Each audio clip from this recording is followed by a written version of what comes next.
Donc, je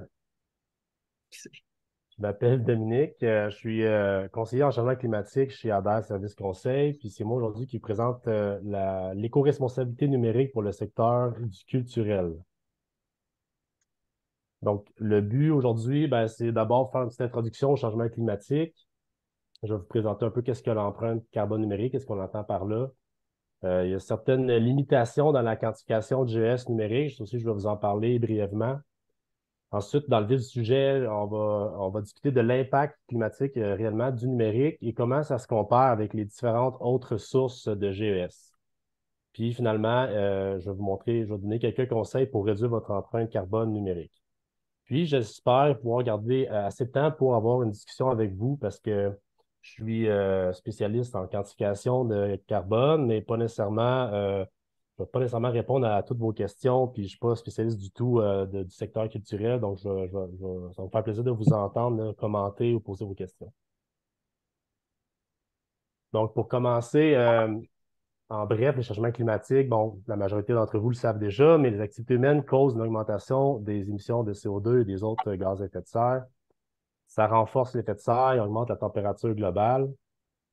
Puis, ben, ce que ça a comme ça a différentes conséquences qui nous amènent à devoir adapter nos habitudes de vie, autant au niveau individuel qu'au niveau des entreprises.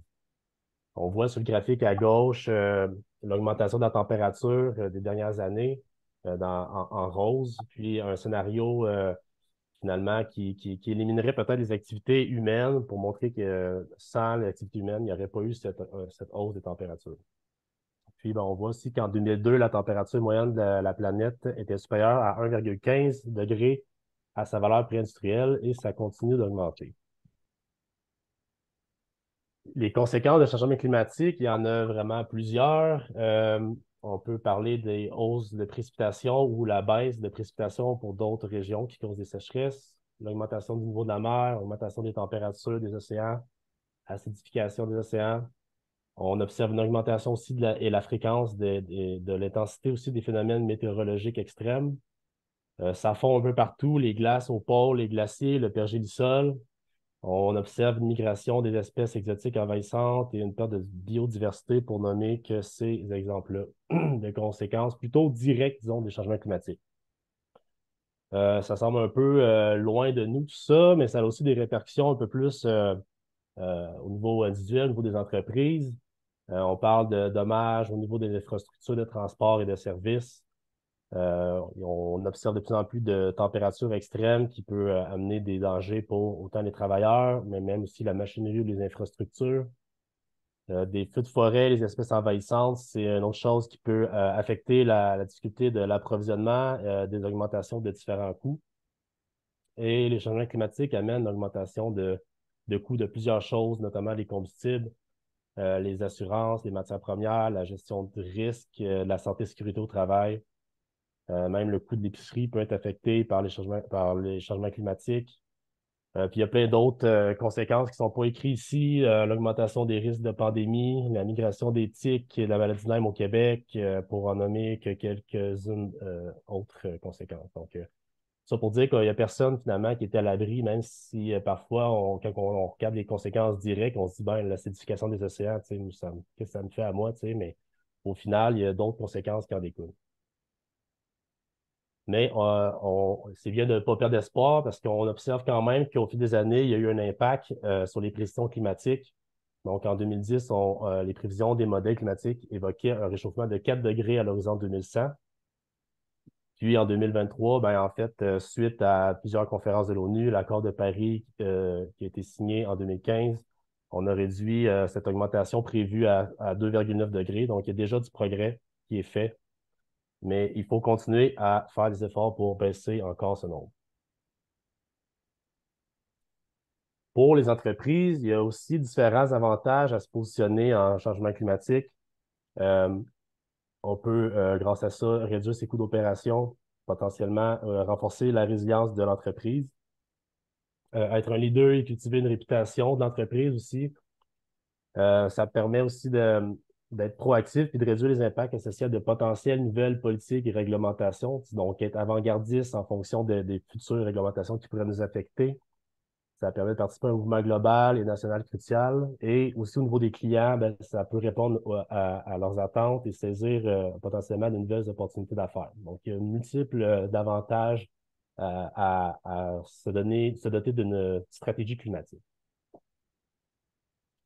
Maintenant que j'ai fait cette introduction au changement climatique, qu'est-ce qu'on parle, qu'est-ce qu'on entend par empreinte numérique? On parle de l'empreinte carbone numérique. En fait, on fait référence aux émissions de GES, de gaz à effet de serre, qui sont associées à tout ce qui est associé aux technologies de l'information, de la communication. Donc, notamment, surtout la consommation, l'utilisation de l'Internet, mais ça implique aussi l'utilisation de nos appareils, donc cellulaires, téléphones, la téléphonie aussi est impliquée là-dedans. Donc, c'est toute cette chaîne-là qui permet possible les technologies d'information et de la communication qui émettent des gaz à effet de serre. Je voulais aussi ça vous donner une parenthèse un peu, vous parler de des défis de la quantification des GS dans le monde du numérique. En fait, quand on parle de quantification de GS, c'est d'essayer d'évaluer c'est quoi l'impact climatique, c'est quoi les émissions de gaz à effet de serre qui sont associées à une activité en particulier. Donc, pour un déplacement en voiture, c'est assez facile de calculer pour le nombre de litres d'essence consommés, qu'est-ce que ça va émettre comme gaz à effet de serre. Quand on tombe dans le monde du numérique, par contre, c'est beaucoup plus difficile pour différentes raisons. D'abord, le monde numérique est en évolution très rapide. La consommation mondiale de données d'Internet double chaque 3 ans. C'est tout le système des technologies utilisées qui se transforme continuellement aussi. Donc, le résultat, c'est qu'on ne peut pas tirer de conclusions solides à partir d'études datant moindrement de quelques années. Ils deviennent rapidement désuets. Un autre problème aussi, c'est que les informations concernant l'empreinte carbone numérique sur le web ne sont pas cohérentes. D'une source à l'autre, on va voir des valeurs vraiment différentes. Donc, on trouve de grands écarts dans les différents facteurs d'émission disponibles. Donc, même en choisissant peut-être celles qui viennent de sources plus fiables, ça laisse supposer une incertitude considérable sur ces valeurs-là. Donc, il faut toujours remettre en doute un peu ce qu'on trouve. Donc, en bref, c'est difficile d'arriver à des constats précis actuellement quand on va essayer de quantifier quel est, par exemple, mon impact personnel de mon utilisation des technologies d'information au niveau de mon entreprise. Qu'est-ce qu'on entend aussi par l'empreinte numérique? Bon, l'empreinte numérique, le secteur numérique était responsable de 3,7 des émissions mondiales de GS en 2020. Euh, L'utilisation d'Internet nécessite de nombreux équipements, en plus de nos équipements personnels comme les ordinateurs, téléphones. Il y a aussi des réseaux de transmission, les serveurs, les unités de stockage, etc. Puis, c'est la fabrication et le fonctionnement de ces équipements qui sont liés à une importante consommation de ressources et d'énergie. Plus précisément, d'où proviennent ces émissions? Donc, d'abord, on a les différents appareils qu'on pourrait appeler appareils d'utilisateurs. Donc, ça inclut là-dedans les télévisions, les ordinateurs, les cellulaires et aussi les modems ou routeurs qui permettent l'accès à l'Internet. En outre, on a aussi de l'autre côté tout ce qui n'est pas finalement dans nos maisons, tout ce qui permet l'existence de l'Internet, ça inclut les réseaux de transmission, donc les antennes, les câbles de transmission, etc., puis tous les centres de traitement de données. Qu'est-ce que ça fait comme émission, tous ces équipements-là, dans cette chaîne de l'Internet? Ben, d'abord, il y a des émissions associées à leur fabrication. Donc, on parle des émissions du cycle de vie. Donc, par exemple, un ordinateur, il a dû être fabriqué. Donc, on part de l'extraction de la matière première qui est transportée, qui est transformée pour créer des composantes, des pièces qui, à leur tour, vont être transportées pour être assemblées jusqu'à temps qu'on arrive à, finalement, l'ordinateur qui est chez vous. Donc, juste le fait d'acheter un appareil, déjà, il y a beaucoup d'émissions de GS qui sont impliquées. C'est la même chose pour tous les autres équipements dans la chaîne, finalement, de l'Internet. Est-ce que quelqu'un peut me dire de quelle autre façon ces équipements-là peuvent émettre des émissions de gaz à effet de serre?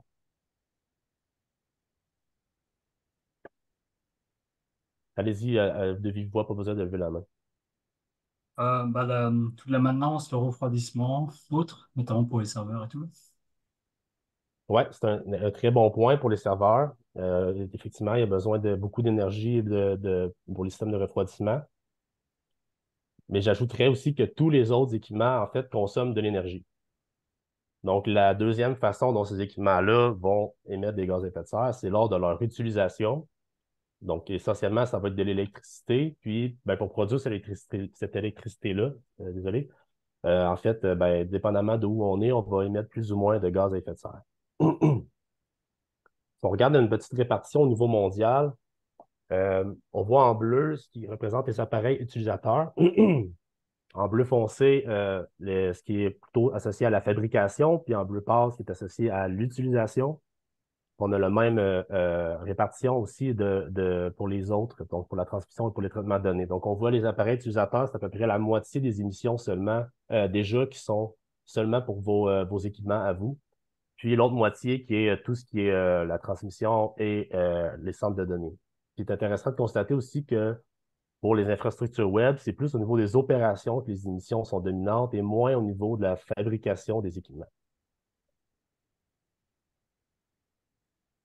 Ce graphique-là montre en orange, en fait, la consommation d'Internet annuelle dans le monde au fil des années. Donc, on voit l'augmentation exponentielle. Puis, en bleu, c'est les émissions de GS associées aux technologies d'information dans le monde au fil des années qui ne suit pas cette courbe-là étrangement. La raison, c'est parce que les technologies évoluent vraiment rapidement, puis de plus en plus, on est capable d'être efficace et d'utiliser moins d'énergie pour traiter plus de données. Donc, on le voit, de plus en plus, les services Internet sont, pour le même prix, on est capable d'utiliser beaucoup plus de données, mais c'est justement parce qu'ils sont de plus en plus efficaces. Donc, c'est pas nécessairement relié le nombre de data au fil des années qu'on va consommer versus les émissions.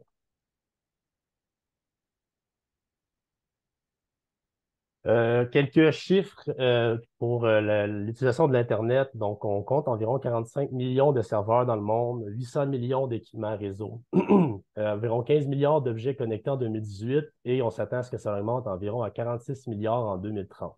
Donc, au niveau des équipements, il y en a quand même beaucoup. Puis pour le trafic Internet, qu'est-ce qui consomme le plus d'Internet dans le monde en 2019? C'était le streaming vidéo. On voit que 60% provient de ça. On l'observe bien aussi dans nos consommations Internet, là, quand on utilise du vidéo, c'est là que ça va utiliser beaucoup de data.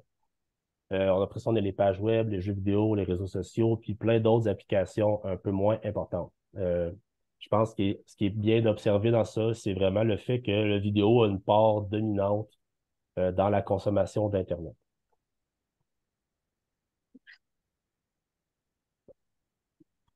Ici, je sors du numérique pour vous présenter un peu plus des émissions GES globalement. Donc, ça, c'est le portrait au Québec des émissions sur le territoire québécois. Donc, l'inventaire GS du Québec montre que la majorité des émissions proviennent en premier lieu du transport, ensuite des industries, puis on a aussi agriculture et résidentielle qui ont une part significative. À ces quatre secteurs-là, on a 90% inclus des émissions qui sont inclus. On ne voit pas le numérique là-dedans. La raison, c'est parce que c'est la façon que les secteurs sont divisés. Il y aurait une multitude de façons de tracer les lignes. Fait qu'en fait, ben, probablement qu'il y en a une partie qui est dans l'industrie, une partie dans le résidentiel, dans la consommation électrique de vos appareils à la maison. Puis, ben, les appareils qu'on achète ne sont pas produits au Québec généralement, donc ces émissions-là n'apparaissent pas dans le bilan québécois. Pour donner une perspective au niveau individuel, j'ai fait un petit scénario pour quelques types d'émissions.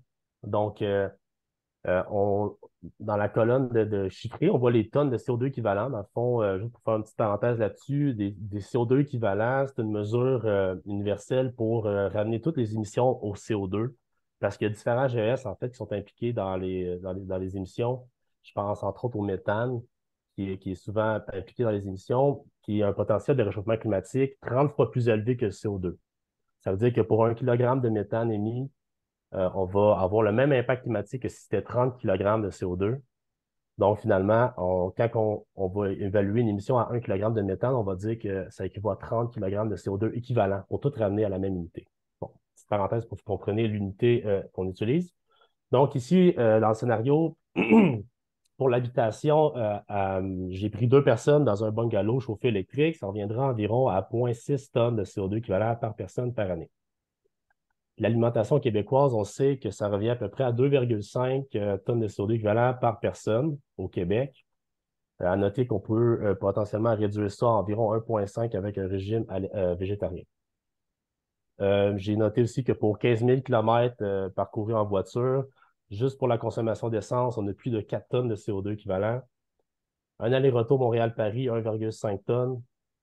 J'ai mis aussi les services gouvernementaux. Ça, en fait, c'est que les infrastructures publiques, les services publics, on n'a pas beaucoup de contrôle individuellement là-dessus, mais il faut quand même attribuer ça à quelqu'un. Donc, si on prend l'ensemble, on divise par le nombre de citoyens, ça en vient à peu près à 1,6 tonnes de CO2 équivalent par personne.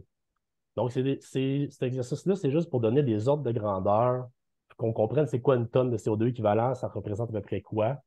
Donc, on voit le total, tu as 10,3, mais c'est pas exhaustif. On pourrait ajouter à ça l'achat de biens de consommation, puis d'autres activités qui sont pas comptabilisées ici. Mais on a les thématiques principales, là, tu sais, transport, alimentation, c'est vraiment ça qui ressort le plus, généralement, pour les Québécois. Habituellement, on vise combien de tonnes en moyenne pour un, tu sais, si, mettons, on voulait maintenir là, la planète, là, disons-nous, là, avec le. Tu la Je connais-tu, pense- le chiffre, Dominique? Ouais, je pense que c'est mondialement, mettons qu'on mettait les mêmes émissions égales à tous les Tout le êtres humains sur monde. Terre, c'est à peu près 2 tonnes par personne qu'on Voilà, vise. super. Fait que juste avec l'alimentation, on vient de fucker tout ça. Et voilà. Juste, mettons, on dit, on habite nulle part, on n'a pas de voiture, on prend pas l'avion, puis il n'y a pas de service. Déjà là, on bosse. Ouais, c'est Chill. ça. OK. C'est chill. Ouais, c'est ça. Mais c'est ça. L'alimentation à ce jour, incluant probablement, tu sais, le transport de la nourriture qui est en camion. Fait que, à ce jour, c'est comme impossible, mais il faut transitionner tous ces secteurs-là pour pouvoir réduire chacune de ces sources d'émissions-là. Euh, Tout ça était pour, après ça, nous amener à une quantification au niveau des technologies de l'information. Donc, ça, c'est un tableau que j'ai créé. J'ai fait des calculs pour évaluer les émissions associées à l'utilisation puis la fabrication des différents appareils. Donc, j'attire votre attention au début, pour la partie en haut à gauche du tableau, où on voit les consommations en kilowattheure, donc d'électricité par année de différents appareils. Donc, on a un laptop, un cellulaire, un modem routeur, consommation d'Internet fixe et mobile, téléviseur. Donc, c'est la totalité de ces appareils-là, on voit que ça donne à peu près 300 kWh par année. Je vous dis, c'est comme je dis, c'est pas exhaustif. On pourrait ajouter à ça les appareils qu'on utilise au travail, des tablettes, toutes sortes d'autres équipements. Ensuite de ça, on a la fabrication de laptops cellulaires, encore une fois, câble d'alimentation du laptop, un téléviseur, un écran d'ordinateur, que j'ai ramené en fait sur une année, donc en estimant une durée de vie, disons, différente pour chacun de ces appareils-là. Donc, on voit les émissions de la fabrication ici en bleu. Puis si on fait le total en bas, on obtient à peu près 10 kilogrammes. Donc, ça, on n'est plus en tonnes, on est en kilogrammes de CO2 équivalent pour les appareils et la consommation électrique. Ça, c'est vraiment le fait qu'on est au Québec. Hein. Je mentionne le fait que si on avait la même consommation aux États-Unis, mettons qu'on prend ça dépend des États, mais si on prend la moyenne aux États-Unis, on ferait multiplier par 11 les émissions de l'utilisation. Donc, c'est vraiment au Québec avec l'hydroélectricité, ça a très, très peu d'impact. J'ai pris ce facteur-là aussi pour l'Internet, l'utilisation d'Internet, mais en réalité, on ne sait pas exactement sont où les serveurs, c'est dur à quantifier. Fait qu'il y a des choses que je ne peux pas nécessairement vous donner des réponses, mais ça donne une idée quand même. Puis pour la fabrication, on arrive à 134 pour ces différents appareils-là. Peut-être que pour votre travail, vous en avez d'autres, peut-être que vous en avez beaucoup plus, peut-être qu'on pourra augmenter peut-être cette valeur-là en haut de 200 kg, peut-être 300, mais ça reste que l'ordre de grandeur, si on ramène ça en tonnes, c'est 0,14 ici, donc peut-être qu'on peut aller jusqu'à 0,2, 0,3. Si on vient au tableau d'avant, ben, 0,2, 0,3, on voit que c'est pas aussi grand que d'autres sources d'émissions quand même. Puis, ben, euh, c'est cohérent avec le fait qu'on disait que les émissions des technologies d'information arrivaient environ à 3,7 mondialement. C'est une part significative, mais assez petite comparée à d'autres.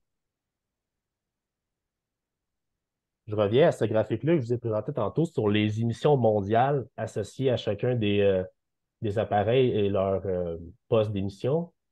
Donc, on voit que pour le Québec, la portion d'utilisation des appareils, on peut s'attendre à ce qu'elle serait vraiment réduite, notablement à cause de notre hydroélectricité. Probablement que pour les centres de données, ça pourrait rester similaire si on s'attend à ce que les données sont traitées ailleurs qu'au Québec. Pour la transmission, c'est un peu plus difficile à dire, mais potentiellement que ça pourrait réduire aussi un peu puisqu'on est au Québec. Donc, Maintenant, si on avait, oh, excuse. oui, non, vas-y, c'est bien, Donc, vas-y. si on avait, mettons, si on venait à prendre des centres de données, bien entendu, d'ailleurs, puis de les amener, disons, au Québec, à ce moment-là, on pourrait potentiellement voir à diminuer cette pointe de tarte-là, les centres de données d'opération. Ouais. L'opération des centres de données, les consommations électriques des centres de données, effectivement. Mais tu sais, si tu utilises, par exemple, le site Google, Mhm. euh, comment tu sais où sont traitées les données que tu utilises? C'est C'est un ça. peu mystérieux. On ne sait pas c'est où. L'électricité coûte vraiment moins cher au Québec qu'à la majorité Ouais. des endroits dans le monde. Donc, il y a un avantage probablement. Moi, je ne serais pas étonné que Microsoft et Google aient des serveurs au Québec. Mais encore là, j'ai pas cette information-là. Ouais. Puis de toute façon, tu ne sais pas là, si dans quel centre de données ça va être traité. C'est ça. Par contre, si tu crées un site Internet, tu peux héberger ton serveur dans des Ici. compagnies locales. Ça, c'est Ouais. possible. OK, good. Pardon, Dominique, j'ai une petite question. Oui. Parce que je suis en train de faire une petite recherche, moi aussi, sur l'impact la consommation numérique Ouais. sur l'environnement. Et puis, j'essaie de trouver des bons exemples, des bonnes études de cas de data center complètement green, donc à énergie, disons, renouvelable.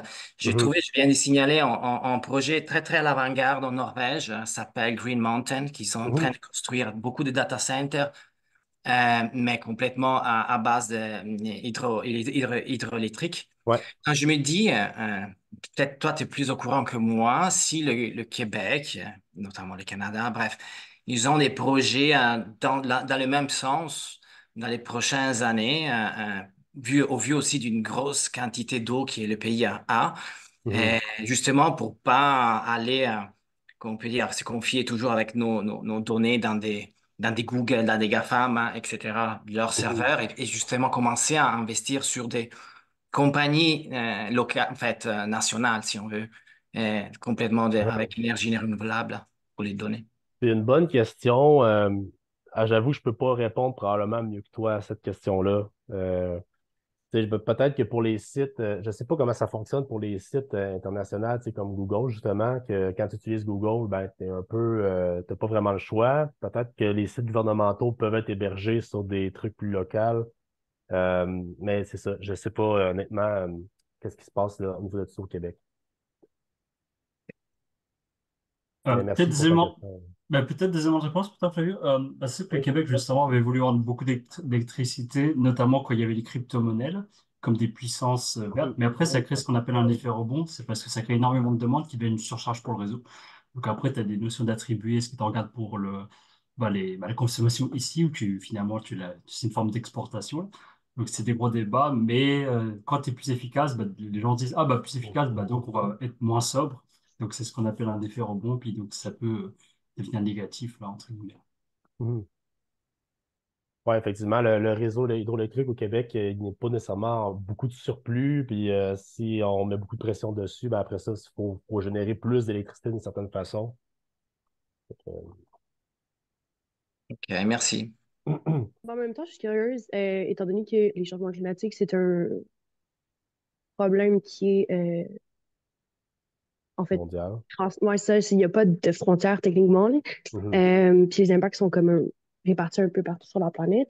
À quel point ça peut pas être quelque chose considérant comme et le froid, donc, et l'eau, notre hydroélectricité, comme peut-être que ça peut pas être une part, en fait, qu'on prend en tant que société, même si ça augmente la demande. Mhm. Je sais pas. Ouais.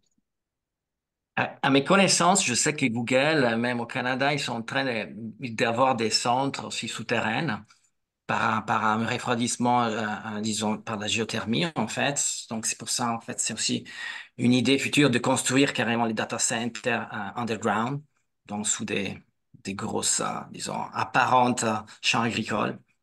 Mhm. Donc, ça, c'est aussi un autre moyen qui nécessite pas forcément de l'hydroélectrique, en fait, de l'eau. Mhm. Mais il y a différents, bon, disons, activités en cours. Et bien sûr qu'il faudrait faire une recherche plus approfondie. Et c'est sûr que aussi les grosses compagnies, c'est pas qu'ils sont toujours prêts à révéler exactement leurs plans et leurs techniques ou technologies, mais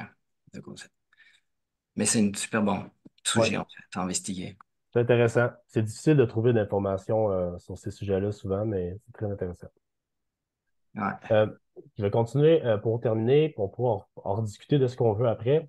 Euh, donc, j'arrivais finalement à certains conseils pour réduire l'empreinte numérique. Donc, on a vu finalement jusqu'à maintenant que l'empreinte numérique n'était pas nécessairement notre plus grosse source d'émissions, mais quand même, elle avait une certaine part. Puis il y a certaines choses quand même qu'on peut faire pour améliorer nos émissions à ce niveau-là. Donc, la première catégorie, c'est vraiment la réduction de consommation d'appareils, donc tout ce qui est associé à la fabrication. Comment qu'on peut faire? Ben, éviter les achats inutiles, favoriser l'achat d'équipements durables ou l'achat d'équipements usagés, notamment pour les cellulaires. C'est assez facile de trouver dans le marché usagé un cellulaire qui date de 2 ans, qui est encore très bien fonctionnel. On peut aussi essayer de réparer ou faire l'entretien des équipements plus vieux. Donc, quand il y a un équipement qui brise, ne pas tout de suite le jeter pour en acheter un autre, voir ce qu'on peut faire pour peut-être le réparer. Puis, au lieu de jeter les équipements qu'on n'a plus besoin, ben, on peut justement les vendre sur le marché usagé ou en disposer responsablement dans les points de service appropriés. Donc, vraiment, réduction à la source, puis côté usager, c'est des bonnes actions pour réduire, qui sont assez efficaces au niveau de la fabrication des appareils. De l'autre côté, on a réduit la consommation de données et d'énergie. Donc, limiter l'utilisation de la caméra lors des appels, limiter l'utilisation de streaming, opter pour le streaming audio plutôt que vidéo lorsque possible. Si c'est juste pour écouter de la musique, par exemple, ça peut être une façon d'éviter. Réduire la résolution vidéo. Malheureusement, la plupart des, des, des applications de communication, de téléconférence comme Zoom puis Teams, à ma connaissance, il n'y a pas moyen d'aller jouer dans ces paramètres-là. C'est comme automatique.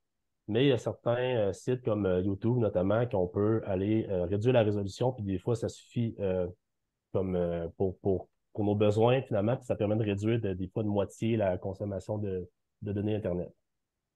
Aussi, un petit truc, désactiver la lecture automatique des vidéos sur les réseaux sociaux. Je sais, entre autres, sur Facebook, ça se fait, cette option-là. Fait que quand on défile sur notre page, ben, on voit pas des vidéos qui partent tout seuls, on voit juste l'image. Donc, déjà là, on réduit la consommation.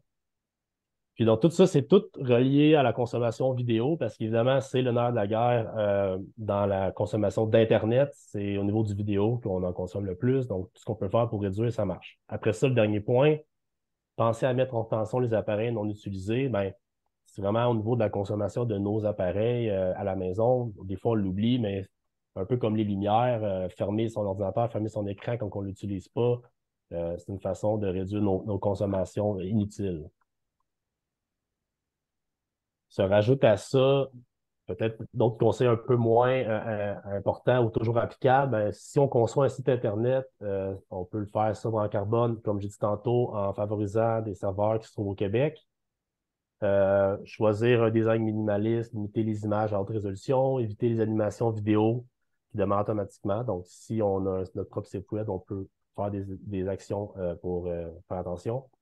Puis, quelques petites actions aussi au niveau des courriels du stockage. Donc, on peut limiter utiliser la messagerie instantanée au lieu des courriels, supprimer les anciens courriels, faire le ménage de notre cloud, partager un lien de partage plutôt qu'un fichier en pièce jointe.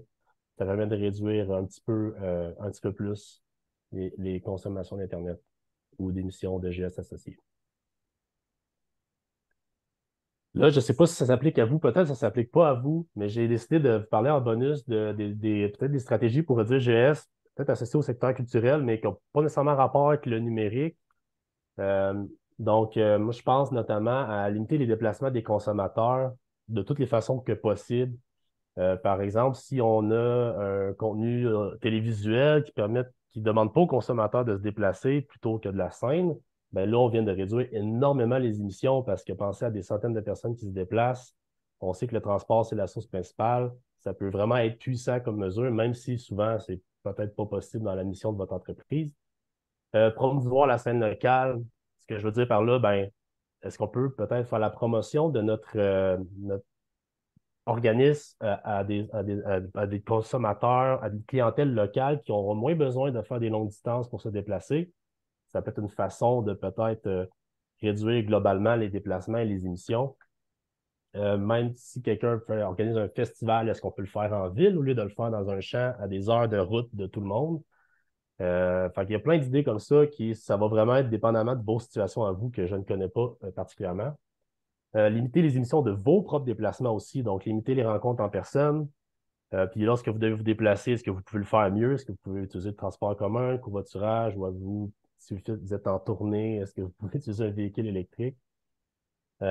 Puis, ben, pour ceux qui sont créateurs de contenu ou qui peut-être font affaire avec des créateurs de contenu, est-ce qu'on peut orienter peut-être notre contenu pour sensibiliser les consommateurs à la cause environnementale?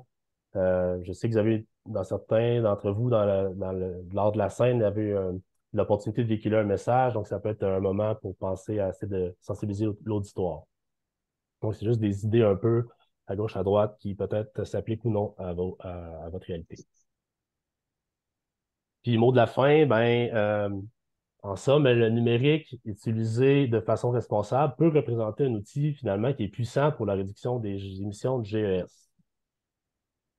Même si les rencontres virtuelles génèrent certaines émissions de GES à cause de la consommation de nos appareils et de l'Internet, elles sont souvent beaucoup moins importantes que les émissions de GES reliées au déplacement nécessaire pour une rencontre en personne. Donc, on peut tenter de réduire nos émissions numériques, mais en même temps, il ne faut pas oublier que c'est un outil qui peut être très puissant, un levier puissant pour euh, adapter peut-être notre façon de nos habitudes pour réduire nos émissions globalement.